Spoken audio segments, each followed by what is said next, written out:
Previously, you were subjected to, I don't know what, 3 hours or so of learning about Thrasher Skater of the Year and how that award works. Yeah, I like kind of blocked that out. So this week, Thrasher announced their official list of contenders for the 2024 Thrasher Skater of the Year award. All right, we got the finalists. No. Interestingly, no. We have the contenders. Great segue. So let's just jump in. The contenders were just announced yesterday, which was December 9th, 2024. Now, if you look at previous years, going back to 2013, they used to announce the contenders kind of like the third week of November. You could call it Thanksgiving. Yeah, right around then. They would then announce the finalists about 10 days after. However, since the pandemic, they've started actually pushing back the contenders announcement like by 2 weeks. Almost. So contenders are starting to get announced much later these days, and since then we only wait about 3 days before Thrasher then publishes a list of finalists. During it all, it's always taken about 4 days from the finalists to be announced to when somebody is handed the rusty. So based on where we're at, we should have a Skater of the Year within the week. Let's look at how many contenders they usually have relative to how many finalists. There's a lot of numbers on this slide, so I thought I'd just highlight some of the interesting or more important ones. So the year with the most contenders was 50 in 2018. The year with the least amount of contenders was 2013, which only had 12, though this year is pretty close to that. Yeah. The year with the most finalists was 2015. That was the year Ave won. Who's Ave? Anthony Van Engelen. That's a fun nickname. And then the year with the fewest amount of finalists was 2022. And honestly, that was a great year. That was, the finalists that year were Nyjah, Tyshawn, who won. Louis the Gig Club. Yes. Sorry. Yes, the Got Gig some Club. bubbles. Louis Lopez and Tristan Funkhauser. And all of them had like really, I thought, great cases to be. Funkhauser. Great name. Also a good name, yes. Let's meet the finalists. What? I feel like we should be playing some sort of music. Well, first, there's been 54 unique finalists since 2013. Why 2013, you might ask? It's actually just really hard to find this information before 2013. Thrasher got better at publishing it online at this point. There are 24 skaters who are multi-time finalists. So they've been a finalist for Skater of the Year more than once. And 5 of them have actually won the Slam Skater of the Year, which is the basically AKA Australian Skater of the Year. So who within those frequent finalists, who has the most SOTY finalist designations, I guess you'd say? Anyway, Miles Silvas and Nyjah have both finaled for this award 5 times. Louis Lopez, Tiago, and Ashad have all finaled 3 times. Now, Miles Silvas and Ashad have actually both won it. So Nyjah has the most most finalist appearances without ever winning it. He's like Leonardo DiCaprio. Yes, yeah. Oh man, he's gonna have to do that movie, you know? His version of fighting a bear in the wilderness. Yeah, except the skateboarding version of that doesn't really exist. Some would say Nyjah does that version, wouldn't they? Yeah, he's in the streets. He's been doing that version for years and it's not working. Leo had to wait like 30 years. Yeah. You got time, Nyjah. Okay, well. Keep pushing. Tiago is actually the only one out of this list. He's the only one that's on the contenders list for this year. So Tiago's in line to actually move up this leaderboard with potentially his 4th finalist appearance. Let's go in and meet some of these contenders. Let's meet the finalists. What I've done is I've broken them down into groups. The first group is a group I call the Headscratchers. No, that's not a head scratcher. This is a head scratcher. But that's like a relaxing. If you Google head scratcher, that's what comes search, up? This is what comes up. Not this. Presenting the head scratchers. And they're head scratchers meaning I don't understand why they're on this list of SOTY contenders. Sassy. So first we have, or we'll present them both at the same time. We've got Momiji Nishiya and Daan Van Der Linden. Dan! Momiji had a part that came out like a week ago. Okay. It was an Adidas part. It was actually really quite good. And she did a couple tricks that I thought that surprised me. She's got really good style, but it's like, that's all she's done. She just did one, 3-minute long part this year. So if you're looking at reading between the lines, like Thrasher needs to put a woman on this list, is my theory. Why her? Exactly. There's several others that would also make more sense, I think. Alyssa Steamer had a part this year and had a cover and had an interview in Thrasher. Has she had any of that? Momiji? No, not this year, if ever. Who else? There's Georgia Martin had a number of parts this year. Ruby Lily had a Thrasher part this year. So I don't fully understand why Momiji necessarily. But that being said, like the part she did put out was quite good. It just I don't understand why she's on the list. And Daan Van Der Linden had a part and appeared in a couple of other videos, but it was still kind of feels out of left field. What ingredients are they missing? That guy looks like Dan. A little bit. But yeah, in terms of, if they're cooking up a SOTY award, what ingredients are they missing? Well, Momiji does not have a Thrasher interview this year, nor does she have a Thrasher video part. Dan does have an interview in Thrasher this year, but he does not have a Thrasher part either. So it's kind of, you need those to be able to win. In fact, since 2011, every single SOTY winner has had a Thrasher part come out the year that they have won SOTY. And the reason that doesn't continue before 2011 is Thrasher didn't put out video parts as individual parts prior to then. So you had Grant Taylor in 2011, David Gonzalez had Possessed to Skate, Ishad Ware had Chronicling Ishad, Crusty by Nature was Wes Creamer's part when he won the award, Anthony Van Angelen had his Propeller part, and Thrasher had all the raw files go up.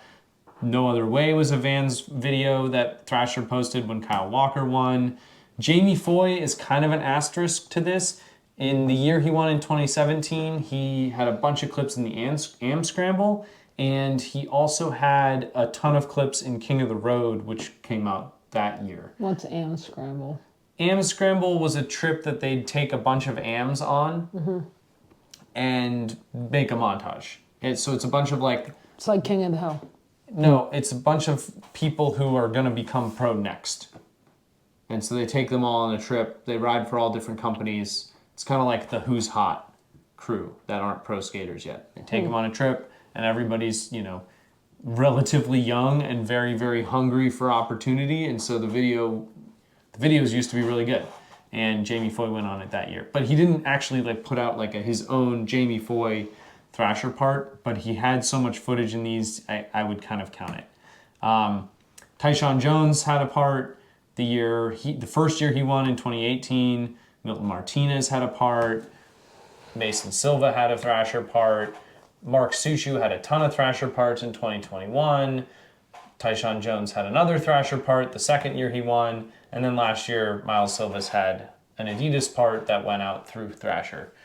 So you need a Thrasher part if you're going to win. It's clearly part of the formula. Is he jumping that gap or what? Yeah, street started there, street to street. Got it. It's right outside of Chinatown in SF. It's quite a large gap. Okay. So that brings us to the next section. These are going to be what I'm calling the People's Champs. The People's Champs, we're going to start with Antonio Durao.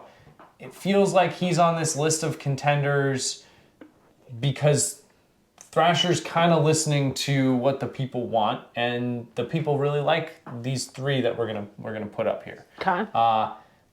You will see that they are kind of missing key parts of the formula, though. So we've got Antonio Durao, we've got Joseph Campos, and we've got Emile Laurent. Or Laurent, I'm not sure how you pronounce that. Laurent, yeah. We're just in France. All of them have put out 2 parts, so did a little bit more than the Headscratchers. They're a little bit more relevant. However, the missing ingredients here, they all have interviews in Thrasher this year, which is a good start. But actually, none of them put out a part through Thrasher this year. And so, like we said, you need a Thrasher video part if you're going to be able to win Thrasher Skater of the Year. So, these folks, frankly, don't have a chance just from the politics behind the award, I would say. Their skating is great, and they put out a fair bit of footage, but again, you can't win this award without the Thrasher part itself. So, these are the People's Champs. What if Thrasher switches it up this year? You don't need a Thrasher part anymore. I would say there's next to no chance of that being the case. Got it. Okay. It just doesn't make sense, right? Of course not. No, of course not. No. So, no. the next folks, the next Tip your hat. Yes, tip of the hat. Hats off to you guys. And so these guys are all in their mid-30s. First we have Brandon Westgate, who is 35. Wow. And he only put out one part this year. It was actually, I don't know if you remember this, but this was your vote for your favorite part. Yes, I remember. So he came out with his one part. It was very good. He had a Thrasher interview as well. Gabriel Summers also came out with one part. He's 35 as well. And Shane O'Neill, one part. He's 34. Missing ingredients. They all had the Thrasher part, or the Thrasher interview. Actually, Shane O'Neill did not. And they all had the Thrasher video part. So Shane O'Neill is out. So Shane O'Neill's out. All of them put out one part, and all of them put it out through Thrasher. Okay. So what are they missing? Well, they're all missing volume. Basically, they all only put out one part, and they all put out 5-ish minutes of footage. So they kind of just needed more if they want to be competitive with the people who are really in the running. But we're getting closer. I thought Brandon's part was in the New Balance video. Which was posted by? Not New Balance, I guess. Yeah, it was posted by Thrasher. The more you know. Our next echelon of the Thrasher 2024 contenders. What do you think the 100 is for? Oh, do you want to guess? It's not 100 clips. Is it 100 clips? It is. So this is the 100 clip club. Dang, I'm good. First, we'll start with Dylan Jaeb. He had 13, almost 14 minutes of footage. He was 7th in terms of our contenders here, but he was 5th in number of clips, 115. We had Deedz. Deedz had 16 minutes of footage and 110 clips, so that puts him at 7th. You had Jhancarlos Gonzalez, who had over 20 minutes. Jhanka, yep. 162 clips, and that makes him 4th. And you had Braden Hoban, who had 21 minutes of footage and was 1st in number of clips at 166. Wow. They all had Thrasher interviews this year.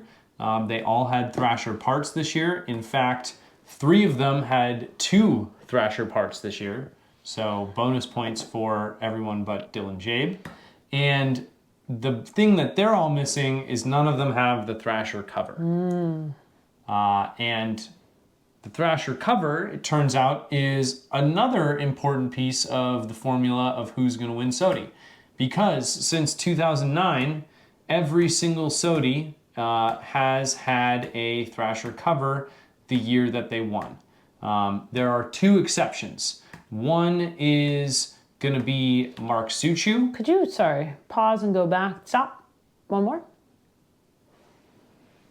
What's happening here? He is ollieing from, you can kind of see this piece of wood at the top of the stairs. He's ollieing from here into this part of the bank. Oh. Yeah. Oh. That's a big boy. Oh, yeah. That's a big jump. Yeah, that is a big boy. It'd be cooler if he landed and grinded the rail down, but. That would be one of the craziest clips of all time. I know. Yeah. I just spotted it. It's one of those that, like, it's possible, but you would die trying. You could die trying. It's like what are the odds that you're gonna die versus land it, and it's like kind of 50-50 on each side of the coin. Oh, I think it's a little higher that you'd die.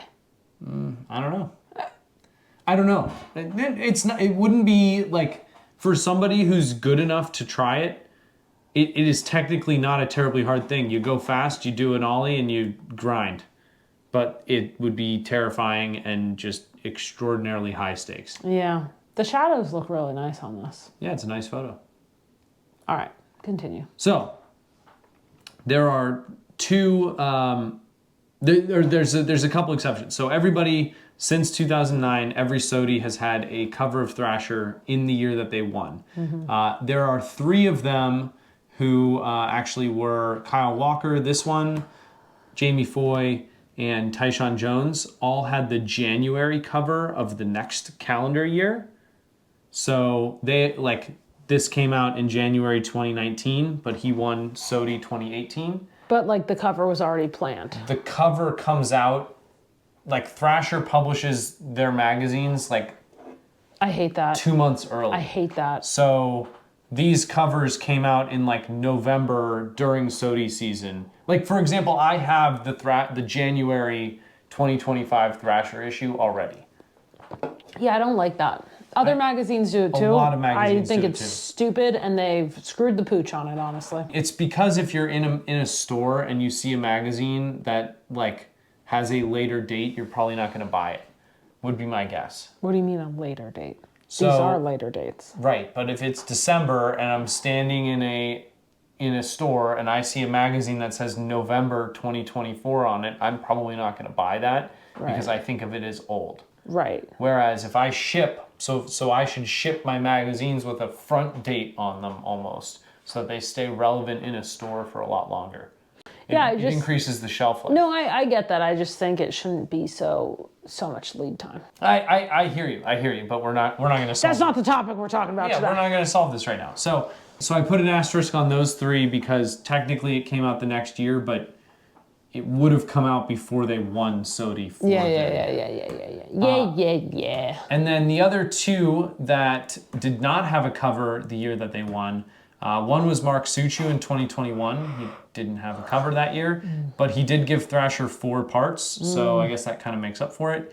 And then Wes Creamer didn't have a cover when he won in 2014, but he's just like, the industry has kind of accepted that he's like an analog dude who just seems to be perpetually cool. Interesting. And it's unsurprising that he got a pass for that for whatever reason. You know who he looks like? No. The little kid villain from The Incredibles? I could see that in this photo, yeah. Yeah, it's the hair. Yeah. Now we're really ready to meet the finalists. These are your finalists. Yeah. Your assumed finalists. These are my assumed finalists. Okay. So, first we've got Elijah Berle. 15 minutes of footage, 111 clips, so he ranks 5th and 6th there, so he's not quite at the top. It's like whatever. But he's got 3 parts, one of which, that top one, is a Thrasher part. He's got the interview in the magazine this year. And bonus, he's participated in some like extra pieces of content that Thrasher's put out. They've been doing these Thrasher weekend series where they go to a city for a weekend and film a bunch of stuff and hang out. And so Elijah showed up in one of those, and then they did like this epic 50/50s thing. And then they also did like this interview with him and Austin Gillette, which I didn't put on here. So I guess he's kind of done 3 extra pieces. Okay, quick questions. First one is this Ring of Fire. Yeah. Just for fun? Yeah. It wasn't like a major part of the video part. And that stuff's usually a gimmick. I watched this part. I don't really remember what the deal with this clip was. Interesting. Epic 50/50s. Are those just all 50/50 tricks? They're all 50/50s. It's a video about 50/50s. Yeah. Like they're talking about it? Yeah. Oh. And there's some clips shown, but it's because in one of his parts, I think in this one, he did a 50/50 at this spot in San Francisco that's been, it's a front and center spot. We've driven by it on Market Street, and he grinded the whole rail, which if you grinded the whole rail of a rail that's been in a skate mecca for 25, 30 years and nobody's done it yet. People are going to talk about it. Yeah, I mean, there's a reason nobody's done it yet, you know? So. Way to go, Elijah. Yeah. And then Elijah's got a cover this year. So here... really committed to the white tank. Yeah, he's had a fair bit of white tank footage this year. Cool photo. I like the framing with the airplane there. Oh, yeah. I don't know how to feel exactly about the little extra help. You think they built that for him? 100%. For him? Probably, yes. And it's painted, you know, they've matched the colors. They could have just edited that out. They could have, in respect to them for not doing that, but at the same time, like, this trick isn't possible without that, and, you know, I think that's totally in bounds. I don't know if I would put that on the cover if I were making the decisions. But that's also a slippery slope, right? Like, if you have Bondo on a crack in the run-up, can you put that there? I'd argue yes, because it's not part of the trick itself. This is like part of the obstacle you're skating as opposed to the run-up. But, you know. They should have just, if they knew they were taking the photo from this angle, they should have painted it differently. That was their biggest faux pas. I don't know. I know. Okay. Yeah. I'm ready for Tiago. Okay, yeah, let's go to Tiago. So, Tiago, 15 minutes of footage, 130 clips. He ranked 6th and 4th. He was also the friendliest in terms of spreading out his footage. So he montages and cameos. He had 10 appearances in other videos, which ranked 1st. So he's spreading the love. He's the friendly. He's a friendly. And I think he is like everyone's good homie. Like he seems to be the good vibes guy. He's not the vibes. He brings the good vibes. Yeah. He's not like a vibes higher. I mean, you saw him in the New Balance video, right? He's like the one. He's the only one they're having talk. Yeah, and he's the good vibes guy. Yeah. So Tiago also had 3 parts. However, 2 of them were Thrasher parts. So we'll put those a little bit bigger. He also, like a lot of these guys, had an interview in Thrasher this year. And bonus, he was also in a Thrasher weekend in the Chicago one. And Tiago had a cover as well. Wow, look at that calf. Yeah. It's like glistening. Do you recognize this spot? Do I recognize this? Is that down by the ferry building? Nice, it is. Great stuff. On the Embarcadero in SF. Wow, that was lucky. So that's Tiago's case. Then we've got Jamie Foy. Jamie Foy had 23 minutes of footage. He had the most. He had the 3rd most clips and tied for the most parts. So he had a lot of stuff. 4 parts came out, 2 of which were Thrasher parts. His part in the New Balance video and his part in the Dickies video. Thrasher put both of those out.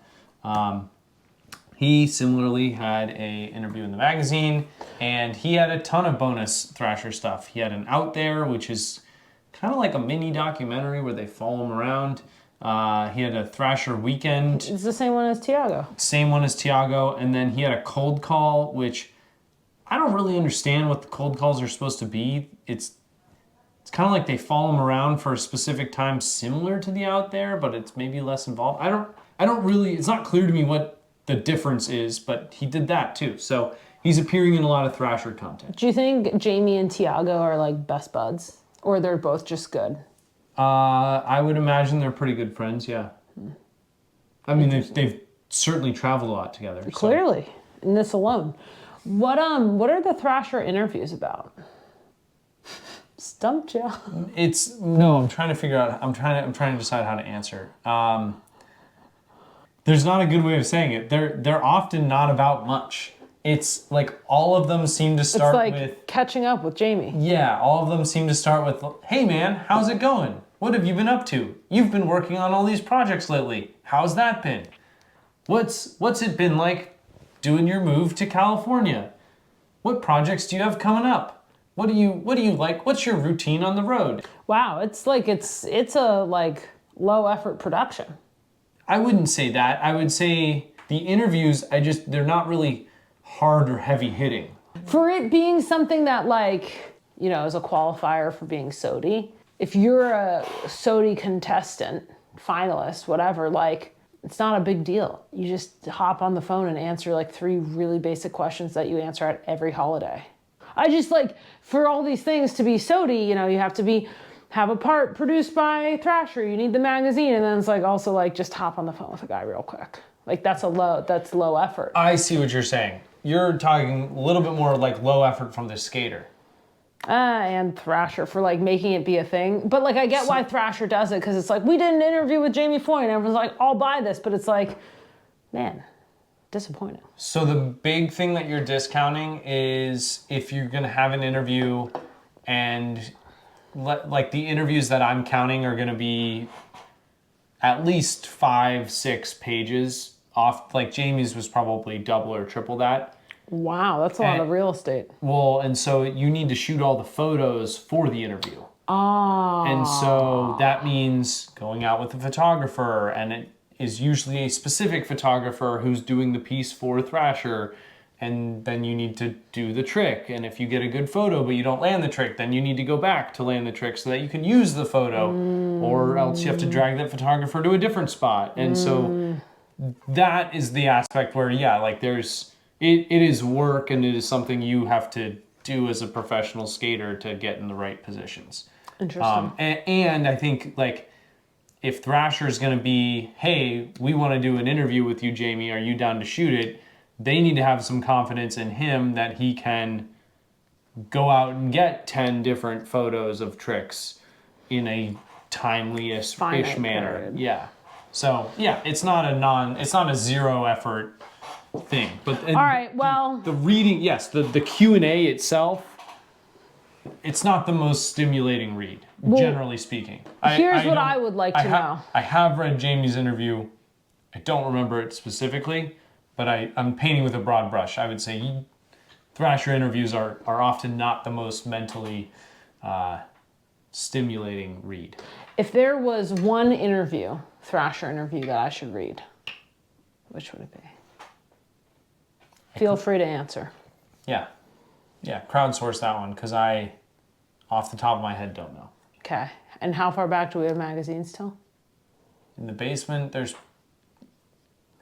probably a random assortment of magazines dating back to 2005. All right. So that's the time range. We've got about 20 years. I want one recommendation. Jamie also had a cover this year. Of course. Yeah. You saw I saw this. This was cool. Yeah. He was like, "Shoo." Yeah. This, out of these 3 covers we've looked at, I would say this one is the most, what the heck is going on? How did he do this? I really need to see this clip because I've never seen anything like this. I would say Tiago's is the most, like, this is an iconic spot and it's an insane trick, but... And it's a high jump to get up there. Yeah. But it's like for me, the photo does everything it needs, like does... I don't even need to see the video. Like, I know how this is gonna look. Whereas Jamie's is like, I really need to see that clip. But this is like the most iconic spot, and again, getting a trick that's never been done on a thing that is at the skate capital of the world. Unbelievable. Yeah.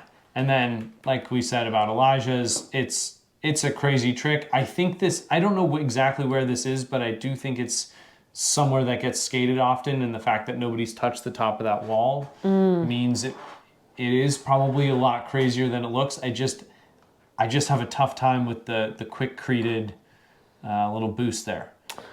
Being a cover, generally speaking, do whatever you want, but having it be a cover, I just... Dang, Thrasher, lowering the bar. Yeah, well. So, we got all 3 of these guys. These are our finalists. And like we said, they each have the interview, they each have the video part, they each have the cover, and they each went on Thrasher Weekend. Ooh. Now, Jamie and Tiago both have 2 Thrasher parts. Mm-hmm. Elijah only has 1. Jamie has 4 parts total. The others have 3 each. Elijah Berle also did the Epic 50/50s bit. Oh, right, so he did a little extra Thrasher content. Jamie did the cold call, and he did the out there. That's my grandson out there. That's a stupid thing to use. I thought it was funny. Yeah, I know you did. I was debating between that shirt and using like a little alien, like, you know, aliens are out there. I went with the shirt. Keep it moving, buddy. Keep it moving. So that's what we're working with. Okay. And these are your finalists. So the thing with Thrasher is we don't know who the runner-up is. The runner-up could be Momiji. The runner-up is never announced. You get 1 winner, and that's it. So. No, but wouldn't the runner-up have to be a finalist? there's no formal announcement or confirmation of anyone specifically being a runner-up. Right, but these are the contenders, and don't they put out a list of finalists? Oh yeah, they will put out a list of finalists. So it could not. It would have to be. We don't know who that finalist list will be. Okay. And if these are the only finalist Thrasher chooses, these 3, that would be the smallest finalist list they've ever. Exactly. All right. Well, I'm voting for Tiago. Okay. What is there a basis for that? I honestly probably like exposure. Out of all the things we've watched, I just have like Taylor's voice going through my head. Tiago's push or whatever, you know. It was Gino. It wasn't Tiago's push. Who was it? Oh, it was Gino.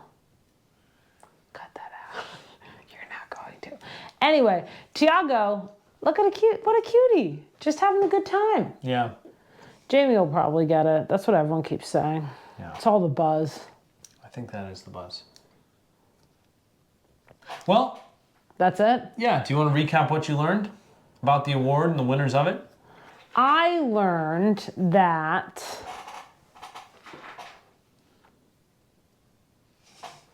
okay, here's what I've got.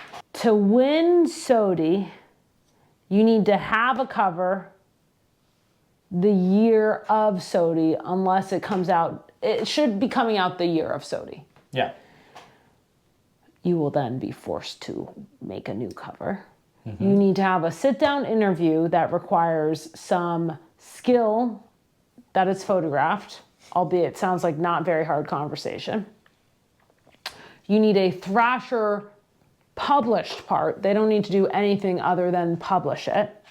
And then it's great if you do the bonus activities with Thrasher. But there's not really a lot of opportunity for any sort of underdog to get SOTY. Yeah. And I see why that is, but if you don't add an underdog in every now and then you just end up with like, I'm gonna go rogue here. I'm too scared to say it, but like, I feel like you end up with like a bunch of Jagger Eatons. Expand on that for me. Like a bunch of kids who are like, I mean, I get that he's more of a contest skater. Mm-hmm. So he's, you know, you can actually produce that in-house, meaning by your parents in-house in a skate park. But if you never do the underdog or the person that somehow didn't get all of these things in, then you're building a really insular community.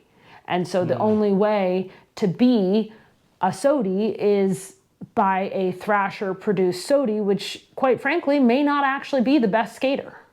Yeah, that's for sure. It's a Jagger Eaton produced by a magazine. It's like the Truman Show. No, not the Truman Show. It's interesting. Just the Truman Show production company adopted a baby. Got it. Yeah, that's what I mean. Ah, okay. Yeah, and so it's kind of like you're saying Thrasher kind of adopts a new roster of potential SOTYs each year and then runs them through the obstacle course and see who spits out the best year. Yeah, yeah. And then like every single year they're like, well, you did okay last year, come on in. And there's not really a ton of room. There's only so many Thrashers. There's only so many opportunities to get these things. Yeah. And so if Thrasher already is picking the group that does that, then the underdog really can't get in there. Yeah, it's hard. Yeah.